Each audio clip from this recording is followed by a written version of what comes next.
Estamos gravando? Acho que sim. Gente, turma, eu estou hoje aqui com uma convidada muito especial, que é a Renata Rocha, proprietária da Albertina Pães, uma querida amiga que fornece pães e outras guloseimas todas para mim quase que semanalmente. Renata, eu queria te dar as boas-vindas no nosso programa do podcast. Nós vamos falar sobre a importância da fermentação lenta e natural para panificação. Isso entra num contexto que eu tenho trabalhado dessa ligação cérebro, desse eixo cérebro-intestino, e eu pensei em você direto porque essa é a pérola, a maravilha do seu produto, e eu queria te passar a palavra e já te deixar com a bola para você contar um pouquinho para nós a história sua de padeira e como que você foi inspirada a chegar na fermentação natural. Ai, obrigada pelo convite. Também quero dizer que eu estou super feliz, super honrada, porque eu acompanho o seu trabalho, acompanho o podcast. Eu acredito e confio muito nos conhecimentos que você passa por aqui, sabe? Então, tá aqui para mim está sendo muito legal. Bom, eu originalmente sou uma arquiteta, minha profissão original é arquiteta, trabalhei como arquiteta por 20 anos, sempre tive um encantamento com a culinária, com gastronomia, e isso não é, acho que, exclusividade minha, tem muito arquiteto bem apaixonado por cozinha, acho que essas artes se assemelham em algum lugar que eu não sei explicar, dentro de alguma subjetividade, mas arquiteto gosta de cozinhar. E eu sempre gostei de comidas mais elaboradas, caminhos mais longos, assim, dentro desse processo de gastronomia, mas nunca havia me atentado ou me ligado muito na história dos pães. Até que um dia conheci um livro que chama Cozinhar, Uma História Natural da Transformação, do Michael Pollan. Ele é um pensador da, da gastronomia, dos processos de transformação do alimento e da história mesmo do alimento. E nesse livro ele faz um paralelo entre os elementos da natureza e os processos de transformação do alimento. Então, no capítulo sobre o ar, ele vai falar exclusivamente sobre pão, e foi a primeira vez que eu tive contato com essa possibilidade, assim, de que pães não eram só aqueles que eu conhecia do supermercado, ou as roscas antigas da minha avó que fosse, mas que havia uma história ancestral por trás da transformação desse alimento e do trigo, né, em um alimento para gente, e que ele estava muito ligado mesmo a história da nossa evolução civilizatória, assim. É, um dos primeiros gramíneas que a gente aprendeu a cultivar quando a gente para de ser caçador-coletor e vai virar agricultor é o trigo. E eu comecei a pensar, não é possível que a gente fez uma escolha errada, né? Assim, lá milhares de anos atrás. É, que hoje o trigo é visto como um certo vilão, né? O glúten e tudo Uhum. mais. Isso me intrigou muito. E aí eu fui pesquisando e entendi que tinha algo de diferente no processo de fabricação dos pães modernos, assim. E esse era um grande Uhum. problema, e aí tinha uma questão. Isso me intrigou e me fez pesquisar e tentar criar, primeiramente, meu próprio levain. Queria fazer esse pão. Que pão é esse que faz bem, que é diferente, que é o pão dos nossos ancestrais? Isso ali há uns 8, 9 anos atrás. Uma época que não havia muita literatura sobre isso aqui no Brasil, a gente ainda não estava muito familiarizado com esse processo. Então, eu passei por um caminho longo de autodidata mesmo, pesquisando, até que eu comecei a sentir necessidade de estudar mais, me aprofundar mais, e fui buscar algumas formações fora do Brasil mesmo. Estudei na Califórnia, estudei na Itália, estudei na França, e fui acumulando formações e conhecimentos para aprender de fato a fazer pão. Mas ainda sem a ideia de que me transformaria em padeira. Porém, fui transformada como o próprio processo de transformação do trigo. Isso Foi me brincar com o ar, né? Você foi fui brincar com o brincar, ar, né? Virou padeira. virei padeira. E aí não foi um caminho sem volta, essa mágica do processo fermentativo e dessa transformação de algo que não é digerível, assim, em algo tão nutritivo e fabuloso para o nosso corpo, de fato transformou minha vida também. Aham, E, posso imaginar. e assim, acho que tanto a própria a lentidão do fazer o pão, aguardar que as bactérias façam o trabalho delas, entender que as coisas têm seu tempo, que existe uma resiliência, que nem sempre dá certo, que a gente está lidando com algo selvagem. Tudo isso é um aprendizado, eu acho que a gente vai levando para outros campos assim da vida. E então eu sou muito grata a esse encontro com esse processo de trabalho.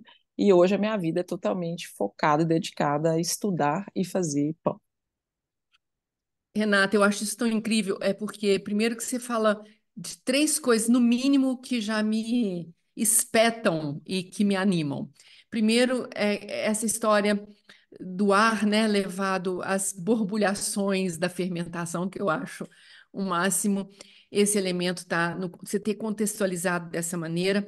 A outra coisa é você ter falado assim, de você chamar a atenção para o trigo, que é realmente é ancestral, né? Ele faz parte da nossa história humana. E é legal que você vai poder desmistificar um pouco e esclarecer um pouco esse preconceito que se criou em torno do trigo, que eu acho importante a gente falar. Você vai em qualquer nutricionista, por exemplo, a primeira coisa que elas te perguntam é: Hum. você consome pão? Você consome É. trigo? Então, nós vamos começar o nosso tratamento retirando o glúten. Então, assim, isso me dá uma alergia, inclusive, para continuar a conversa. E eu quero muito te ouvir sobre isso, mas antes, você podia falar para a gente, você usou a palavra levain. Uhum. Explica um pouquinho essa palavra do É, francês, o que que é, ela significa. esse é só uma nomenclatura em francês do mesmo cultura que é o fermento natural. A gente, em Aham. francês, usa essa palavra levain, em inglês a gente usa sourdough, em italiano é a massa madre, e em português é o fermento natural. É tudo a mesma coisa, ele é nada mais do que uma colônia de bactérias ácido-láticas e uma outra colônia de leveduras selvagens que vive ali no meio alimentada por farinha e água. Então, Uhum. esse é o fermento natural e ele é a mesma coisa que o levain, é a mesma coisa que o sourdough, é uma coisa só.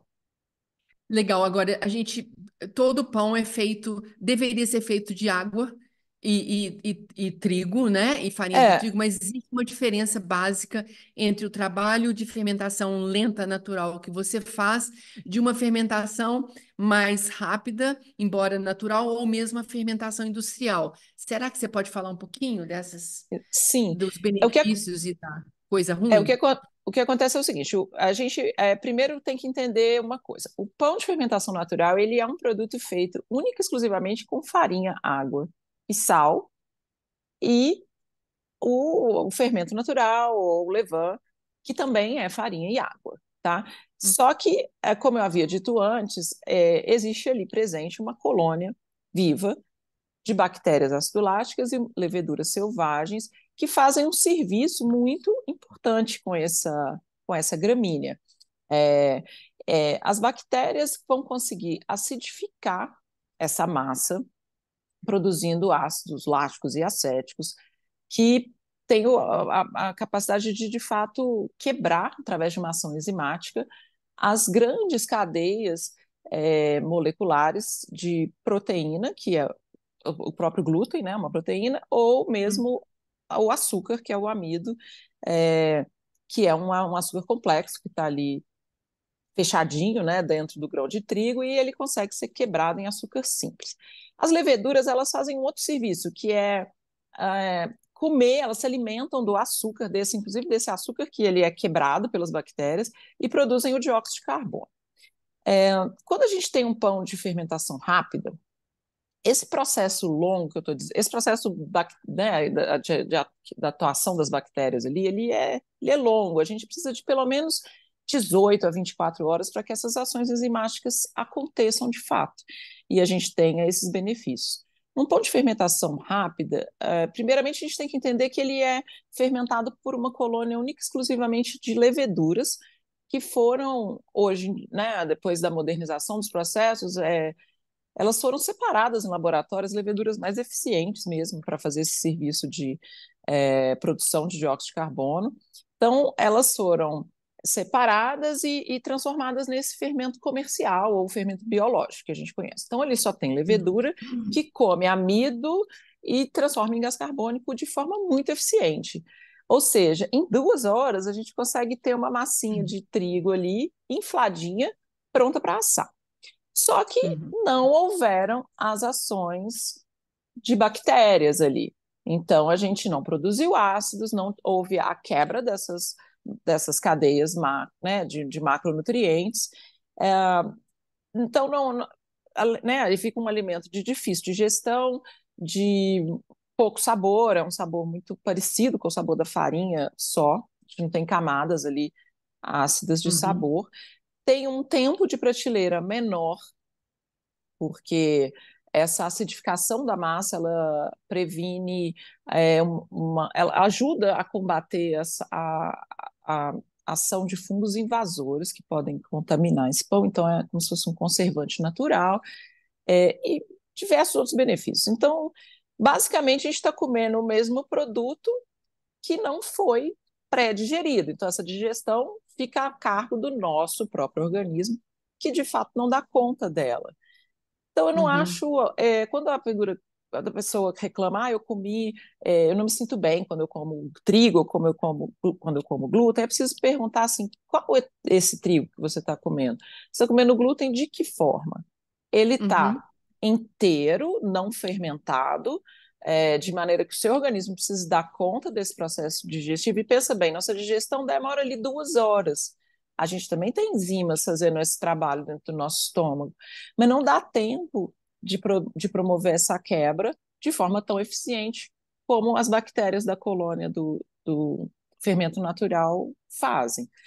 Então, a gente Uhum. acaba, de fato, tendo cadeias moleculares grandes no nosso intestino que aí não conseguem ser absorvidas, podem, de fato, promover uma ação inflamatória. Isso não é que não seja verdade, mas isso não acontece quando a gente está falando de pão de fermentação natural.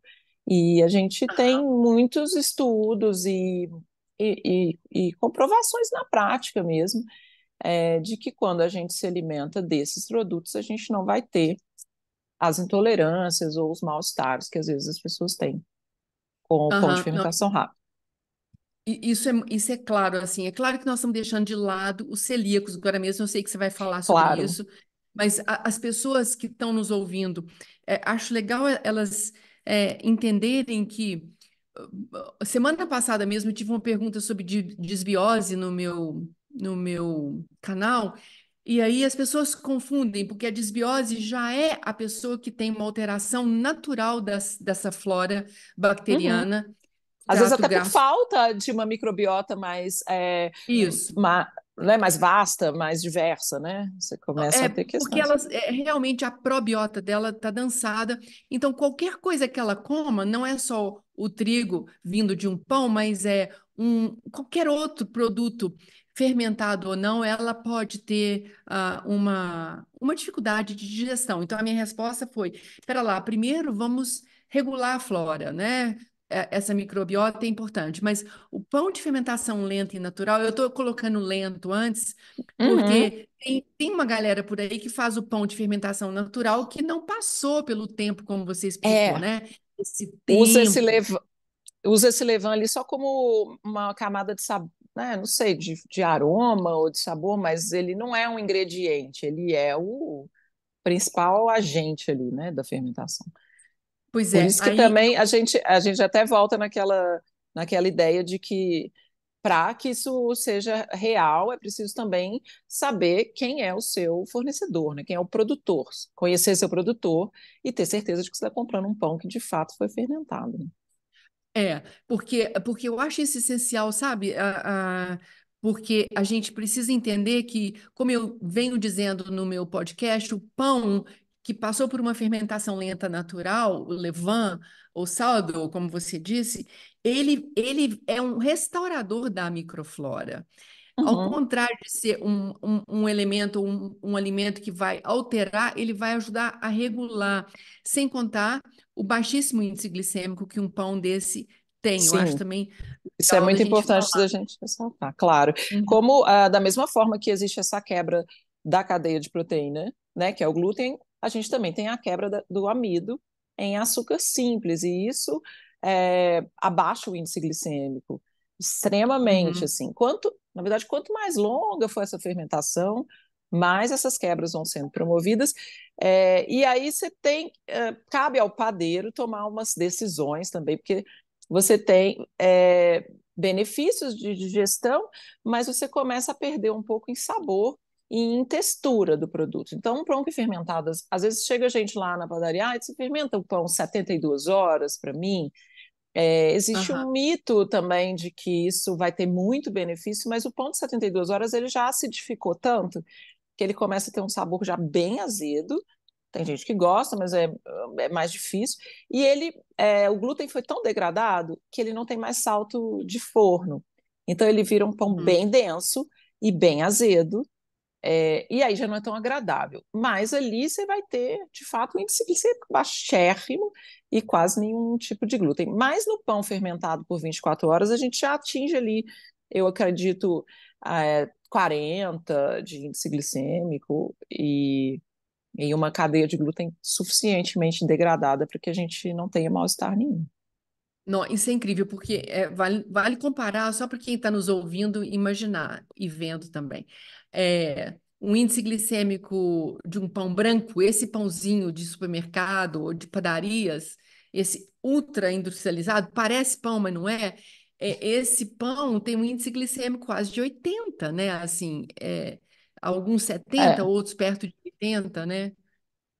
é muito alto. Então, assim, a gente até tem lá na padaria muitos clientes que são diabéticos ou pré-diabéticos e que consomem esses pães, obviamente com conhecimento dos médicos deles e fazem uma contagem de carboidrato ali para equilibrar a dieta, mas é considerado um carboidrato de boa qualidade, assim. Né? A Uhum. gente não pode parar de comer carboidrato. Então, a gente tem até uma funcionária que é diabética e ela relata que ela consegue inserir esses pães na dieta dela com muita tranquilidade, mede a glicose depois, está tudo bem. Então, são Aham. coisas que não são tão difundidas, né? Óbvio que cada um tem que testar no seu organismo. Eu até indico muito que as pessoas que estão com alguma intolerância, com algum mal-estar, ou que têm uma diabetes, uma pré-diabetes, que façam o teste de consumo, primeiro com o nosso pão clássico, que ele de fato é só farinha, água e sal, Aham. mais baixo, e meçam a glicose, percebam o corpo, se houve alguma mudança, né, no trato digestivo, na maneira de digerir o pão. Se está tudo bem, aí você começa a fazer umas novas incursões, já pede um pão mais integral, um pão com outra adição, que tenha um azeite, para entendendo o seu corpo. Porque a gente faz todos os produtos com a fermentação natural. A gente consegue fazer as vianas serris, a gente consegue fazer tudo. Na verdade, todas são receitas muito anteriores esse desenvolvimento do fermento comercial, né? Então, Uhum. a gente brinca, né? A gente está fazendo nada muito excepcional, a gente só está fazendo pão como deve ser feito e como sempre foi feito. Mas, de qualquer forma, se quiser testar para começar, eu Aham. recomendaria começar por um produto mais simples, só de farinha, água e sal, e ver como é que seu corpo reage, né? Mas eu tenho certeza que vai dar tudo certo. Também. Você falou do tempo da fermentação na sua padaria, duas coisas que a gente podia conversar. Primeiro, eu sei que você usa o fermento, o levain, para produtos com sal e com doce, né? Então, a sua padaria É, só usa, e é legal isso. E outra coisa que eu queria que você falasse como é que é o processo? Quanto tempo o pão fica na sua padaria ali, pois é, passando pela fermentação? a fermentação, assim, o processo total ele vai girar em torno de 3 dias. Por quê? O dia um é o dia que a gente alimenta o fermento, ele tem que estar no pico de fermentação para poder ser inserido na massa, e isso demora um dia, porque são quantidades grandes. Então, a gente começa a alimentação, por exemplo, na segunda, Na terça é possível que a gente faça o primeiro batimento, porque esse fermento já foi fermentado, primeira fermentação dele. Então a gente faz o batimento das massas e aí vai para uma segunda fermentação a frio. Porque o que acontece? A fermentação ela é controlada por tempo e temperatura. Ali a colôniazinha é selvagem, mas a gente tem maneiras de conseguir controlá-las através do tempo e temperatura. Abaixo de 12 graus, a fermentação, o processo fermentativo para, mas não a ação enzimática das bactérias. Então, as leveduras adormecem, param de fermentar e as bactérias continuam atuando. Então, a gente faz esse batimento, uma fermentação a quente. Durante a noite, eles dormem no frio, as massas vão dormir no frio, de maneira que a fermentação estacione. Quer dizer, no dia seguinte eu não vou ter pão borbulhando, saindo para fora da caixa. Mas as ações enzimáticas continuam acontecendo. Então, é como se houvesse uma maturação dessa massa. Uhum. E aí, no terceiro dia, então, a gente pode assar esses pães. Então, a gente começa na segunda, o pão que vai ser assado na quarta. Na terça, que Aham. vai ser assado na quinta, e assim por diante. Até por esse motivo, a gente começa a vender na quarta, mas a gente está trabalhando ali desde segunda. E isso nos ensina a lidar com paciência, com aprendizado de que determinadas coisas têm tempo para serem feitas, né? Elas não são instantâneas. Então, não Uhum. dá para chegar lá, às vezes, no final do dia e falar, mas não sabe essa imagem, Uhum. esperar esse tempo. É, então, assim, a gente continua. É um tipo de conhecimento e informação que a gente também segue divulgando para os nossos clientes, porque é difícil compreender, né, esse mundo tão rápido e imediatista que a gente vive, que eu preciso de 3 dias para que um pão esteja pronto. Mas o processo é esse mesmo e não tem muito como fugir disso, se a gente quiser chegar ali no resultado que é o que a gente espera, né? Eu acho isso incrível. Eu tenho nos seus produtos assim uma fonte realmente de inspiração. Quando eu como seu pão, eu fico quase um pouco chata, porque o negócio fica assim: esse pão é da Albertina, eu vou na casa de alguém. É da Albertina Pães? Não, não é não. Então, Mas, é, eu desconfiada. amo, me faz um bem danado. E a Albertina é um projeto relativamente novo, né? E de sucesso, não é verdade? Sim, a gente tá com essa loja física, agora acabamos de fazer 2 anos, e não era, como eu te disse, não houve um planejamento estruturado, estratégico para esse negócio. As coisas foram acontecendo, e eu tive que ir acompanhando, correndo atrás, para ir me estruturando em termos de conhecimento. E hoje eu tenho novos desafios, assim, que é lidar com gestão mesmo, né, de um negócio maior do que o que eu imaginava que ele seria. Ao mesmo Aham, tempo, tem sido tão gratificante, assim, a gente tem uma, um outro tipo de contato com as pessoas, a gente sente de fato esse feedback de que as pessoas estão felizes, estão se sentindo bem, está fazendo bem. A gente tem um público muito grande da própria comunidade, dos nossos vizinhos, assim. E a gente está aqui em Lourdes, onde é um bairro que tem uma grande concentração de idosos, assim, que saem na rua, que andam a pé, que pagam com dinheiro. E aí a gente tem uma vivência de uma troca mesmo com o público, uma conversa. Então, é muito afetivo esse trabalho, apesar de a gente estar crescendo e o negócio vai se estruturando e eu vou virando mais uma empreendedora desse lugar do que somente uma padeira, mas a gente ainda tudo é muito encantador, eu acho, e mágico nesse processo do pão. Existe uma comunhão, um afeto coletivo sobre esse alimento, e eu acho que as pessoas percebem o tamanho do carinho que a gente tem pelo ofício, assim, e por ser primoroso na técnica e no nosso trabalho. Mas é muito legal, a gente tem aquela coisa de estar na porta da padaria e passa Dona Fulana, seu pão, hoje tem seu pão, que a senhora gosta. Aí ela fala, a gente conhece as pessoas pelo nome, porque, porque ninguém vai uma vez e nunca mais volta.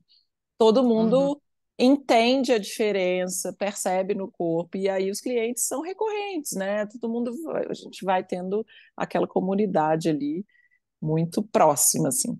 Então tem sido uma jornada muito gratificante mesmo, para a gente também que está fazendo, né? Não só para quem está recebendo. E hoje eu já falo no plural, porque não sou mais só eu, né? Nós somos hoje uma equipe de 7 pessoas, o que para mim é uma Uau, conquista imensa. É, realmente. tem a turma da cozinha, é uma turma de atendimento, e o trabalho ele é em cadeia, ali, em linha, o trabalho de um depende do trabalho do outro, todo mundo super alinhado, para que as coisas deem certo no final. Mas Legal demais.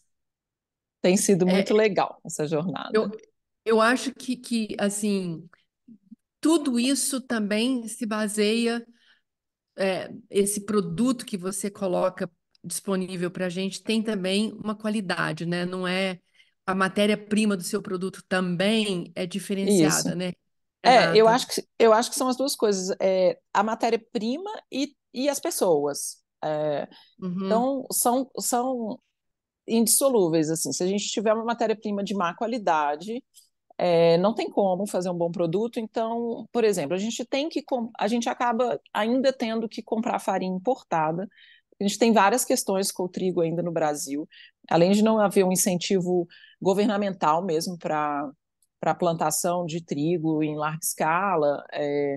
A gente tem uma questão hoje que o trigo que é plantado aqui, ele é uma entre-safra de soja e é armazenado nos mesmos silos, e não existe uma triagem assim de tipo de grão, é tudo moído junto e gera essa farinha, não sei como é que chama, é uma farinha tipo, não é tipo zero, ela tem um nome genérico assim, que é a farinha do uhum. supermercado. E aí a gente não sabe direito as propriedades daquele trigo, o quanto de proteína que tem, como é que ele vai funcionar no processo. Não que seja impossível, tá, gente, panificar com esse trigo, mas numa escala como a gente tem hoje e numa, né, que precisa estar padronizado, eu preciso de ter um produto que me dê uma ficha técnica confiável, que me dê parâmetros mais sólidos assim para trabalhar.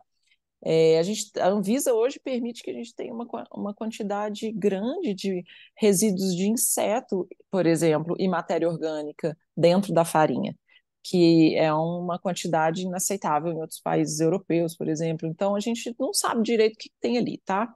Esse é um fator. Aham. Então, nós temos uma farinha, um trigo de muito boa qualidade. Processos fermentativos que a gente respeita, o tempo, né, e técnica, conhecimento. E aí, as pessoas que estão fazendo, sabe? Porque eu acho que se a gente não tem uma gestão de pessoas também sustentável dentro de um negócio, não adianta vir aqui, né, e ficar contando um tanto de coisa, se eu estou ali com pessoas que estão trabalhando numa condição é, que não, né, de exploração ou de exaustão de trabalho, que às vezes é muito comum, né, nesse mercado de gastronomia. Então, eu prezo muito por ter gente do meu lado que também acredita nisso, são profissionais super qualificados e que têm cargas de horária de trabalho normais, igual todo mundo. Eu não acho que assim, porque está na cozinha também, a gente tem que, né, todo mundo trabalhar até se exaurir. Então a gente folga 2 dias por semana, a gente trabalha 5, folga 2. Isso gera uma certa comoção, assim, sabe? Mas, meu Deus, por isso que não tem pão segunda. Mas isso faz com que a gente consiga fazer pão por muitos anos, assim, sem entrar numa estafa. Então, eu acho que é preciso pensar nas pessoas e no insumo para que esse produto final seja, de fato, de qualidade, né? Eu acredito É isso nisso, aí. assim. Ai, como é bom ter mulheres dirigindo, coordenando e trabalhando em equipe. Se arrasou. Eu Ai, que acho bom. incrível. Vida longa a Albertina Pães e a Renata Rocha e a sua Ai, equipe. isso aí, muito bem. Comam pão, gente. Vai lá conhecer de quarta a sábado. É isso Segunda e terça a aí. gente está fazendo. e espero que eu possa ter ajudado, assim, em algum pouquinho, Foi a incrível, foi esclarecer. incrível. Eu vou terminar nosso papo aqui, vou tomar um café com um Danish de pera que eu trouxe Esse tá hoje. muito bom. Da... Hum, Ah, socorro! pera e Renata, gorgonzola. obrigada demais. Muito Beijão. obrigada a você. Um beijo. Nós, Vida nós nos longa a esse veremos. podcast. Tchau, tchau. Beijão. Beijo, gente. Valeu Tchau. demais. Tchau.